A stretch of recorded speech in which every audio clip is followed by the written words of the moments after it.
좌우에 계신 분들 서로 인사하시지요. 성령 충만하십시오. 네, 오늘은 성령 강림주일입니다. 아버지께로 가신 예수님께서 약속하신 성령이 처음 이 땅 가운데 강림하셔서 제자들 뿐만 아니라 믿는 모든 사람들 속에 이제 성령이 한 사람 한 사람 임하셔서 주님 오시는 날까지 이제 함께하게 되었습니다. 자, 성령이 오시기까지 어느 날 느닷없이 성령이 오신 게 아니죠. 하나님의 구속의 역사는 점진적이었습니다.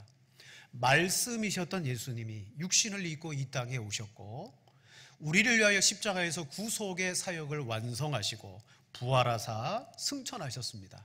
내가 아버지께 가면 보혜사 성령을 너희에게 보내어 주리라. 하나님의 그 영원한 계획하심 속에 성령이 오셨어요. 그리고 성령님은 우리로 예수님을 믿게 하시고 예수 그리스도를 주라 고백하게 하시고 오늘도 우리와 교회를 이 땅 속에 믿음의 공동체, 성도로 살아가게 하실 줄로 믿습니다. 따라서 오늘 이 시대에 우리는 성령님에 대해서 잘 알아야 돼요. 하지만 성령님에게는 은사나 능력도 있지만 우리는 이 성령님이시라는 마지막 삼위 하나님이 어떤 분인가에 초점을 맞추면서 이 시간 좀 알기를 원합니다. 성령은 누구시며 그리고 우리에게 오셔서 도대체 무슨 일을 하고 계신가? 여러분 바르게 알아야 돼요. 삼위 하나님에 대해서 잘못 알게 되면 우리는 믿어도 엉뚱한 하나님을 믿을 수가 있어요. 예수님이 공생의 삶을 사실 때 사두개인들과 논쟁이 벌어졌습니다. 그들은 성전의 제사를 담당하고 성전을 맡고 있었던 당시의 제사장들이었어요. 근데 이 사두개인들이 그들은 부활이 없다라고 믿었어요. 그리고 예수님께 부활이 없음을 그들 나름대로 논리를 펼쳐서 말했습니다. 자, 제일 마지가 있는데 결혼을 했습니다. 근데 이 마지가 그냥 죽어버렸습니다. 이스라엘의 예법대로 그 동생이 형수와 결혼하고 근데 그 동생도 죽고 다 결혼하고 죽었고 마지막에는 막내와 결혼했습니다. 부활이 있다면 그 부활 때 도대체 그 아내와 남편은 누구입니까? 자, 이거는 이 바리새인들이 이 부활에 대해서 논리적으로 그들은 생각했어요. 이 논리가 맞지 않다. 이성적으로 부활이 있다면 과연 누구의 남편과 아내가 될 것인가? 그때 예수님이 이렇게 말합니다. 너희가 성경도 하나님의 능력도 알지 못하는 거로 오해하였도다. 즉 무지하다는 거예요. 즉 자신들 우리 안에 있는 부패한 이성과 우리의 지각으로 그냥 하나님의 그 말씀을 믿으려고 하는 거죠. 그러니까 인간의 논리에 막혀버리는 거예요. 이것을 깨트리시고 여러분 부활도 믿게 하시고 예수님이 나를 위하여 죽어주셨음을 믿게 하시는 분이 성령님이신 줄로 믿습니다. 자, 이 성령님은 지금도 역사하십니다. 그런데 중요한 것은 오늘날 많은 이들이 말합니다. 오늘날은 성령의 혼란의 시대다. 왜 그러느냐? 많은 사람들이 성령을 강조합니다. 성령의 역사를 강조해요. 근데 깊이 들여다보면 좀 이상한 쪽으로 흘러가는 거예요. 성령은 그런 분이 아닌데. 자, 우리는 성령을 좀 건전하게 이해하고 말씀을 통해서 성령이 누군가? 성령님은요, 성부, 성자 하나님과 더불어 경배를 받으셔야 되는 하나님이세요. 우리는 항상 모일 때마다 삼위 하나님께 똑같은 합당한 예배와 경배를 드려야 돼요. 그런데 불건전한 집회를 가보면 어떻느냐? 그 성령님께 예배를 드리는 게 아니라 마치 성령님을 자신의 능력과 뭔가를 나타내는 도구쯤으로 여러분 부리는 것을 보게 됩니다. 참된 성령에 대한 바른 이해가 없으니까 성령님은 나에게 능력을 나타내고 뭐 어떤 역사를 일으키는 도구쯤으로 여기는데 그렇지 않습니다. 자, 오늘 본문에 성령이 처음 강림하셨어요. 우리가 첫인상이 중요하다 그러잖아요. 성령님께서 자, 제자들은 성령이 어떤 분인지 잘 몰랐어요. 처음 만났습니다. 그때 나타났던 현상들을 통해서 아, 성령님은 이런 분이구나 우리는 알게 됩니다.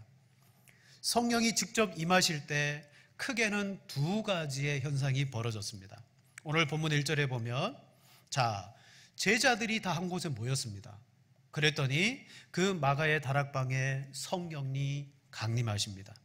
두 가지 현상이 일어났네요. 첫째는 급하고 강하고 바람 같은 소리가 온 집안에 가득했고, 둘째는 불의 혀같이 갈라지는 것이 보니까 저 사람 위에도 저 사람 위에도 불의 혀같이 갈라지는 것이 각 사람 머리 위에 임하는 거예요.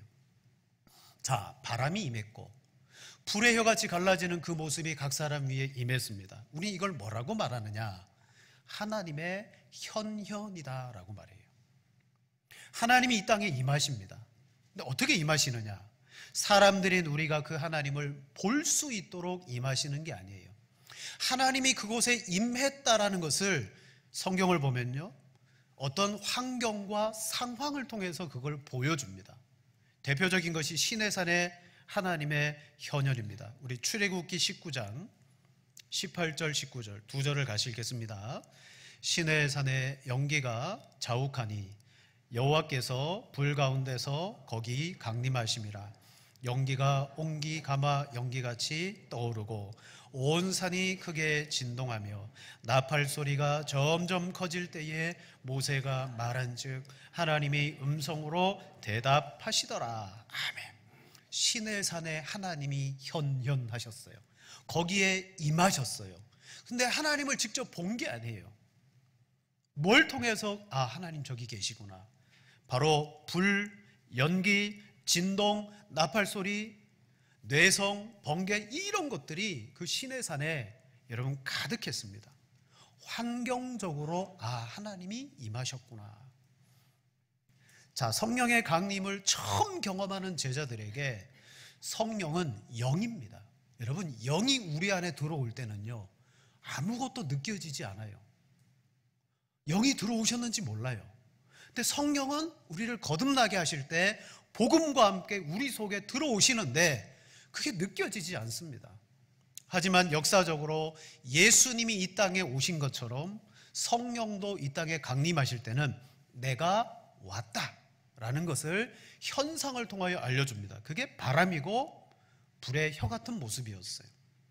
자, 급하고 강한 바람 같은 현상이 제자들에게 보였습니다. 이게 신호죠. 내가 너희 가까이 왔다. 내가 강림했다.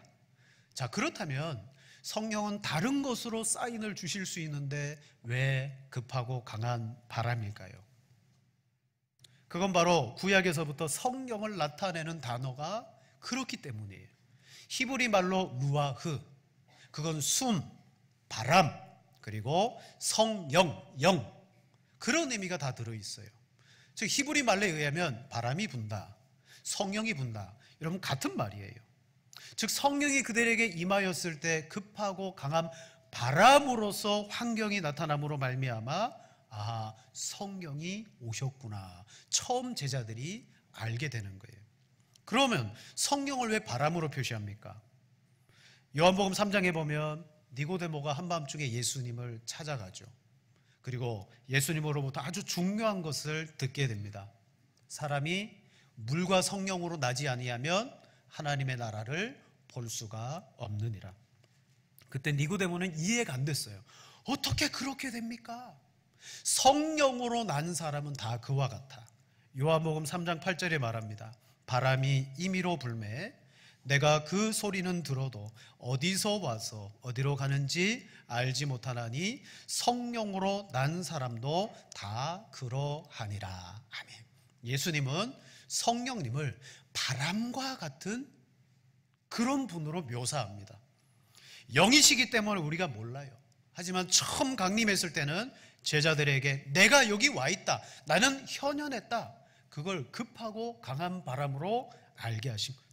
자, 첫 번째는요, 바람으로서 제자들에게 나타나셨어요. 두 번째는 혀와 같이 갈라지는 모습, 불꽃이 각 사람 위에 보이게 됩니다. 여러분, 불하면 제일 먼저 떠오르는 이미지가요, 뜨거움이에요. 뜨거움. 오순절날 성령이 강림해서 아마도 제자들의 마음이 머리 위에 불이 임했으니까 제자들의 마음이 뜨거워졌을 거다. 마음의 뜨거움이 동반되었을 거다. 그렇게 생각하는데 아니에요. 오직 불이 제자들의 머리 위에 있었고 어디에도 마음이 뜨거워졌다라고 말하지 않아요. 근데 오늘날 성령의 사역을 하신 분들은 하나같이 성령이 임하면 우리 마음이 뜨거워진다. 그거 강조하지 않는 분이 없어요. 성령이 임하면 다 뜨거워진다. 근데 이게 어디에서 모티브를 따왔느냐? 불이 임했다는 거예요. 불이 제자들 머리 위에 임했으니까 그들이 뜨거울 것이다. 아닙니다. 오늘 본문은 내적인 뜨거움을 말하지 않아요. 다 볼 수 있는 불꽃이 혀의 모양으로 각 사람 머리 위에 가시적으로 볼 수 있는 형태로 여러분 임했어요. 근데 중요한 것은 바람이 성령을 나타내듯이 이 불의 혀 같은 모습이 진짜 성령이 어떤 분인가를 우리에게 알려줍니다. 첫 번째는요, 불이라는 것은 여러분 심판을 말합니다. 불은 심판이에요. 구약 성경에 불이라는 것은 기본적으로 심판을 나타냈습니다. 소돔과 고모라에 유황과 불이 떨어져 그들을 심판했습니다. 기본적으로 불이 내리는 곳은 여러분 심판의 장소예요. 모세가 애굽에 행했던 10가지 재앙, 그 중에 불이 애굽에 떨어졌습니다. 심판이죠. 우리 수요 예배 때 아모스 선지서를 보았습니다. 1장 말씀에 이스라엘, 유다와 이스라엘 주변의 6개 나라를 하나님께서 다 책망하십니다. 그리고 끝에 똑같이 이렇게 말합니다. 자, 예를 들어 아모스 2장 5절이에요. 내가 유다에 불을 보내리니 예루살렘의 궁궐들을 사르리라. 불을 보낸대요. 유다를 심판하시는 거예요. 불은 심판이에요. 자, 오순절날 불의 혀가 나타났어요. 우리는 이걸 보면서 야, 기이한 일이 일어났다. 우리도 이런 경험을 해봐야 되겠다. 아닙니다. 오순절에 불이 임한 것은 이 세상을 하나님께서 성령을 통하여 심판하시고 정화하시겠다라는 사역이라는 사실을 우리는 깨달아야 돼요. 자, 그래서 베드로가 성령의 말하게 하심을 따라서 사람들이 깜짝 놀랄 때 오늘 본문 2장에 설교하잖아요. 그때 설교의 내용 중에 19절 말씀 보세요. 이렇게 말합니다. 또 내가 위로 하늘에서는 기사를 아래로 땅에서는 징조를 베풀리니 곧 피와 불과 연기로다. 이거 심판이거든요. 내 영을 너희에게 부어주면 너희가 예언하고 환상을 보고 꿈을 꿀 거다. 그러면서 19절이 이 말을 하는 거예요. 하늘과 땅의 기사와 징조를 보여주겠다. 피, 불, 연기, 이 세 가지는 심판이에요. 여러분, 요엘서의 하나의 주제가 뭐냐면 여호와의 날입니다. 하나님이 심판하시겠다는 거예요. 언제? 내 영을 부어주리니. 여러분, 이 성령 강림의 각 사람 머리 위에 불이 임한 것은 야, 나도 저거 경험해보고 싶네. 그 불이 내 속을 뜨겁게 태웠으면 좋겠다. 그게 아니에요. 그걸 보고 두려워해야 돼요. 하나님은 성령을 이 땅에 보내셔서 심판하세요. 요한복음 말씀에 성령이 오시면 죄에 대해서, 의에 대해서, 심판에 대해서 책망하시리라 라고 말했습니다. 여러분, 오순절날 성령님께서 강림하신 것은 1차적으로 믿지 않는 이 세상에 대한 심판을 위해서 오셨어요. 자, 간단한 예를 들겠습니다. 예수님이 구약시대부터 선지자를 보냈어요. 내 종들의 말을 듣겠지. 근데 구약의 이스라엘이 선지자를 죽였죠. 내 아들의 말은 듣겠지. 아들을 보냈어요. 그런데 이스라엘이 그 아들마저 죽였어요. 자, 종을 죽였고 아들을 죽였습니다. 포도 농부의 비유에 그대로 나와요. 그러면 하나님이 그 뒤에 뭘 하십니까? 심판이에요. 제가 초등학교 다니는 아이가 있다고 치십시다. 학교를 보냈는데 집에 왔는데 눈이 시퍼래요. 코피가 나요. 온 몸이 아주 만신창이에요. 맞아서 온 거예요. 그럼 제가 어떻게 할까요? 학교 찾아가고 결단을 내겠죠. 그러나 이성적으로 생각하겠죠.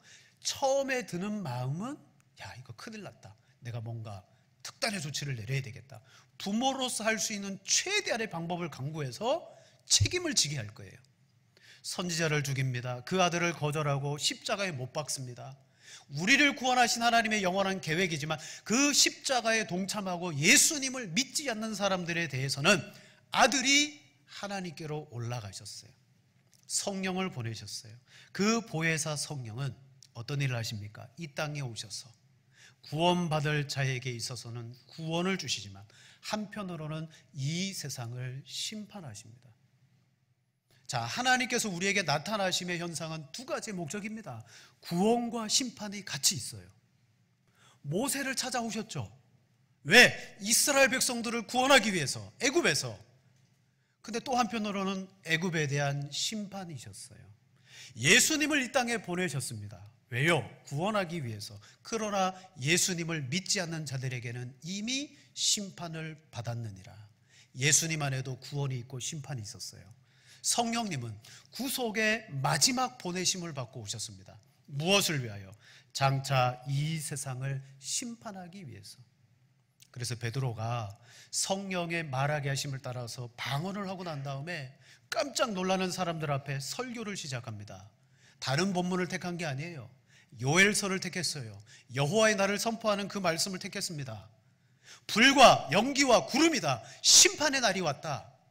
너희가 아들이신 예수님을 십자가에 못 박지 않았느냐? 성령의 의지에서 책망합니다. 심판을 선포합니다. 그랬더니 자, 오늘 본문 2장 37절 말씀, 백성들이 어떻게 반응합니까? 같이 봅니다. 그들이 이 말을 듣고 마음에 찔려 베드로와 사도들에게 물어 이르되 형제들아 우리가 어찌할꼬 하거늘. 아멘. 성령이 강림하시고 베드로가 성령이 오신 이유가 뭐냐? 너희를 지금 책망하고 있다. 여러분, 성령의 강림은 무엇보다도 불로 임하셨다는 것은 세상의 회개를 촉구하기 위한 하나님의 마지막 은혜라는 거예요. 회개해라. 회개하지 아니하면 불로 심판할 것이다. 그러나 이 메시지의 말씀에 옳게 반응한 사람들은 어떻게 되느냐? 본문 21절입니다. 누구든지 주의 이름을 부르는 자는 구원을 받으리라. 자, 38절입니다. 형제들아 우리가 어찌할꼬 하거늘. 38절을 같이 봅니다.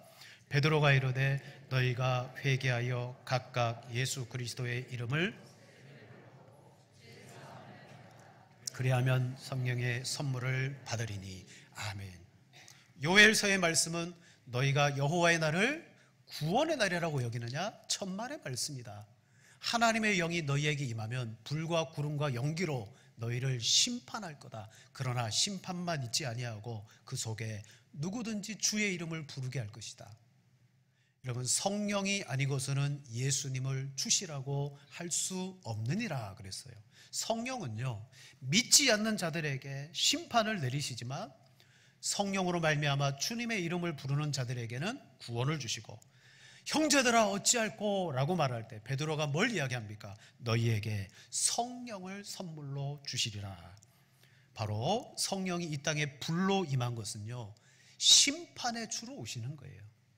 마지막 날 예수님께서 이 땅을 심판하실 때 최종적으로 판결을 내리시기 전까지 성령께서 알곡과 가라지를 구분시키시는 거예요.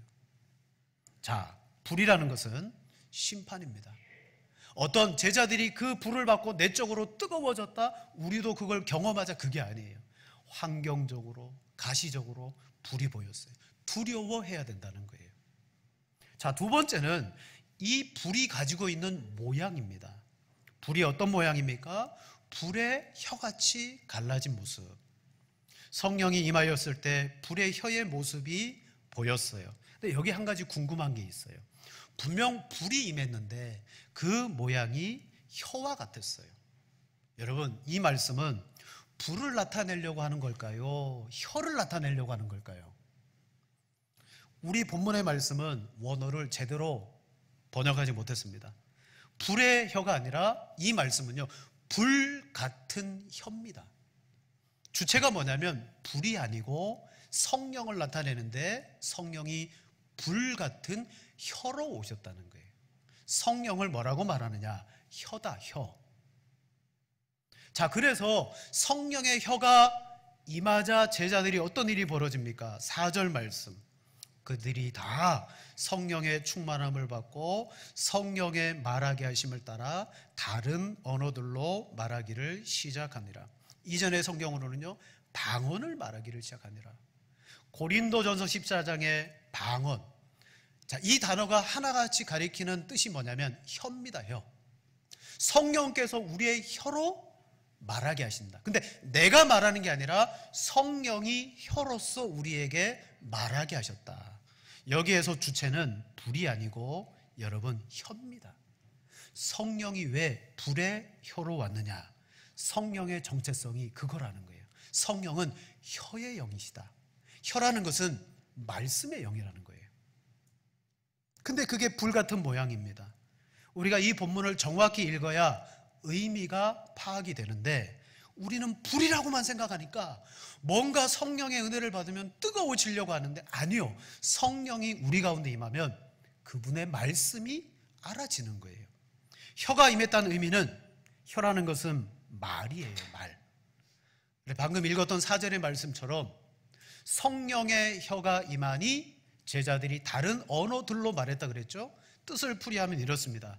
혀가 임하자 사람들에게서 각기 다른 혀들이 나타났다. 누구에 의해서? 주체가 말씀하시는 이 성령입니다. 여러분, 예수님이 성령을 제자들에게 가르쳐 줄 때 뭐라고 말했습니까? 말의 영, 말씀의 영이라고 소개했어요. 자, 우리 요한복음 14장 26절 같이 읽겠습니다. 보혜사 곧 아버지께서 내 이름으로 보내실 성령, 그가 너희에게 모든 것을 가르치고 내가 너희에게 말한 모든 것을 생각나게 하리라. 아멘. 성령에 대해서 말하기를 그가 모든 걸 가르칠 거다. 근데 내가 너희에게 말한 것을 가르치리라. 요한복음 16장 13절입니다. 성령이 오시면 너희를 모든 진리 가운데 인도할 거다. 성령을 예수님이 말합니다. 성령은 진리의 영이다. 말씀의 영이다. 성령은 또한 자의로 독자적으로 말하지 않을 거다. 그는 나의 것을 가지고 말할 거다. 자, 성령님은요, 예수 그리스도와 분리돼서 독자적으로 말씀하시는 분이 아니라고 말합니다. 예수님이 하신 말씀 안에서 성령님은 말씀하세요. 이런 의미에서 여러분, 오늘날 성령의 집회를 합니다. 그런 모임에 가보면 그리스도가 없어요. 오직 성령에게만 집중되어 있어요. 근데 엄밀히 따지면 이런 집회가 생겨날 수가 없어요. 왜? 성령은 그리스도 안에서 역사하기 때문이에요. 그리스도의 말씀 안에서 성령은 그것을 드러내시는 분이기 때문에. 근데 그리스도가 없이 성령의 역사와 능력만을 구한다? 그게 점점 이상한 데로 간다는 거죠. 요한복음 16장 14절입니다. 그가 내 영광을 나타내리니 내 것을 가지고 너희에게 알리겠습니다. 아멘. 성령님은 독자적으로 나타내시는 분이 아니라 그리스도 안에서 그리스도를 나타내셔요. 자, 삼위 하나님의 역사하심을 보세요. 우리를 구원하기 위해서 어떻게 역사하시느냐? 성부, 성자, 성령이 따로 노시냐? 아니에요. 삼위 하나님이 계획하십니다. 성자 예수님 분명 하나님이십니다. 근데 빌립보서 말씀에 의하면 뭐라고 말합니까? 성자 예수님은 하나님과 같은 근본 본체시다. 예수님 하나님이세요. 근데 이 땅에 오셔서 자기를 비워서 종과 같이 되었다. 스스로 낮아졌어요. 왜? 성부 하나님께 전생에 걸쳐서 순종하시는 거예요. 예수님이 이 땅에 와가지고 처음부터 독자적으로 뭔가 한 게 있으면 여러분 말씀해 보세요. 아, 이거 아버지의 뜻이 아닌데 내 뜻이야. 그렇게 한 게 있나요? 없어요. 성자 예수님은요 100% 아버지의 뜻에 순종하며 이렇게 말씀하시죠. 아버지께서 일하시니 나도 일한다. 예수님의 모든 사역은 하나님이심에도 불구하고 그 하나님께 순종하는 사역이었어요. 그럼 성령의 사역은 보십시다. 성령이 이 땅에 오셔서 독자적으로 사역하실까요? 아니에요. 성령은 내 것을 가지고 영광을 나타내리라. 성령만의 독자적인 사역이 없으세요. 나의 말씀을 가르쳐 줄 거다. 철저하게 예수 그리스도 안에서 나의 영광을 나타낼 거다. 성부, 성자, 성령이 모두가 다 서로 섬기고 순종하고 복종하는 관계 속에서 하나님의 사역을 이루어요. 근데 오늘날 성령은요, 따로 뚝 띄어서 성령만의 역사를 누리고 있다는 것은 잘못됐다는 거죠. 자, 왜 혈까? 제가 저희 교회 온 지 이제 만 10년 됩니다. 제가 11월 26일에 우리 원로 목사님 은퇴하고 위임식을 했는데, 그때 전에 섬겼던 목사님이 축사를 하실 땐가 이렇게 말했어요. 신목사는, 제 자랑하는 거 아닙니다, 신목사는 내 입에 혀처럼 했다 그랬어요. 그게 무슨 말일까요? 내 입에 혀처럼 했다. 최고의 극찬을 한 거예요. 즉, 교회의 사역을 하는데 담임 목사님이 계신데 부목사가 이건 내 거야, 내 사역이야, 그러면서 내 것을 하거나 내 뜻을 펼치거나 담임 목사님의 의중과 목회의 철학과 반대되는 뭔가를 하지 않았어요. 목사님이 뭘 원하시지? 목사님의 뜻이 뭐지? 목사님이 뭘 말하기를 원하시지? 저는 순종하고 그 뜻을 듣고 따랐을 뿐이에요. 그랬더니 목사님이 저를 내 입에 혀와 같은 사람이었다라고 말해요. 성령님은 불의 혀와 같았어요. 왜요? 하나님의 것을 가지고 그리스도의 것으로 우리에게 가르치시고 알려주십니다. 그럼 이렇게 말할 수 있습니다. 아니, 성경 말씀에는 나타나지 않지만 성령께서 능력을 자의적으로 막 행하실 수 있지 않느냐. 그러나 성경은 우리에게 밝히 말해주는 것은 아닙니다. 성령은 항상 그리스도께로부터 받아서 말씀하십니다.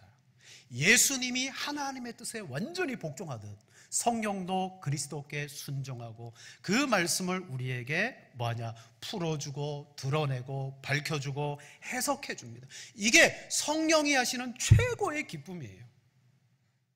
성령님은 그것을 기뻐하세요. 그래서 이렇게 말합니다. 성령님은 스스로 매이셨다. 예수님이 종이 된 것처럼 성령님도 성자 예수님과 성부 하나님께 스스로 매이셨어요. 그래서 성령이 임하니까 제자들이 혀가 되어서 다른 나라 언어들로 하나님의 큰일을 말하는 거예요. 자, 여러분, 성령이 우리 가운데 임하셔서 혀로 임했습니다. 그 성령이 우리를 통하여 하시고자 하시는 일이 뭘까요? 우리를 혀의 역할을 하시는 거예요. 사도행전 1장 8절에 오직 성령이 너희에게 임하시면, 왜 임합니까? 땅끝까지 이르러 내 증인이 될 거다. 성령이 혀이신 것처럼 그 혀의 말씀을 받아서 순종하고 말씀을 전하는 거죠. 그래서 베드로가 성령 받고 제일 첫 번째 혀의 역할을 하잖아요. 요엘서의 말씀을 선포합니다. 그리고 이렇게 선포합니다. 자, 우리 1장 17절 18절 같이 읽겠습니다. 하나님이 말씀하시기를 말세에 내가 내 영을 모든 육체에 부어주리니 너희의 자녀들은 예언할 것이요 너희의 젊은이들은 환상을 보고 너희의 늙은이들은 꿈을 꾸리라. 그때에 내가 내 영을 내 남종과 여종들에게 부어주리니 그들이 예언할 것이요. 아멘. 우리는 이 말씀을 성령이 오시면 아주 신기한 꿈과 이상과 환상을 보여주어서 우리로 그것을 쫓아가게 할 것이다 라고 말하는데 아니에요. 요엘이 말한 성령이 임하면 꿈, 환상, 예언 이런 것을 주리라 라고 말하는 것은 너희가 다 성령에 의한 선지자가 될 것이다 라는 말씀이에요. 왜? 꿈, 환상, 예언은 하나님께서 구약의 선지자들에게 주신 계시의 방편이에요. 어떤 사람은 꿈으로, 어떤 사람은 환상으로, 계시로. 특별한 선지자들만 받았던 그 계시의 은혜가 성령이 임하면 성령의 혀로 말미암아 모두가 선지자가 되는 거예요. 내 능력이 아닙니다.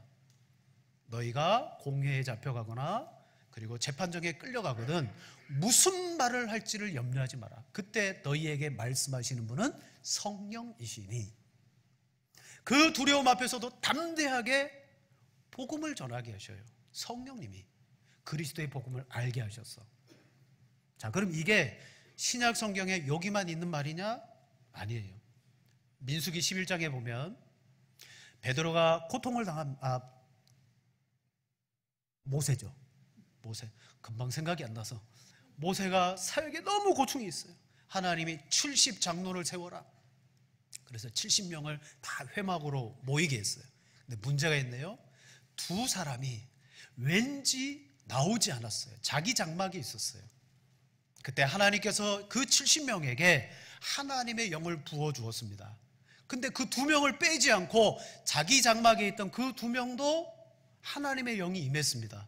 하나님의 영이 임하자 그들이 뭐합니까? 예언을 하기 시작했습니다. 말씀하기 시작했다는 거예요. 그때 여호수아가 그 두 사람이 안 나온 걸 보고 모세에게 이렇게 말합니다. 민수기 11장 29절.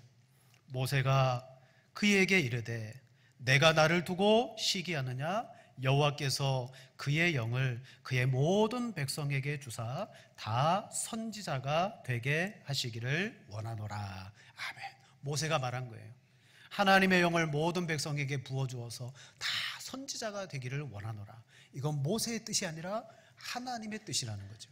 내 영을 부어주어서 모두가 70장로들이 한 것처럼 다 선지자가 되게 하려 함이라. 여러분, 성령이 우리에게 임하셔서 처음 제자들의 경험이 뭐예요? 성령이 말하게 하심을 따라서 다른 언어로 말했는데 그 내용을 듣고 보니까 하나님의 큰 일들이라는 거죠. 근데 그걸 듣는 사람들이 야, 이렇게 살다가는 심판을 당하겠구나. 그래서요, 회개하기도 하고 자복하기도 해요.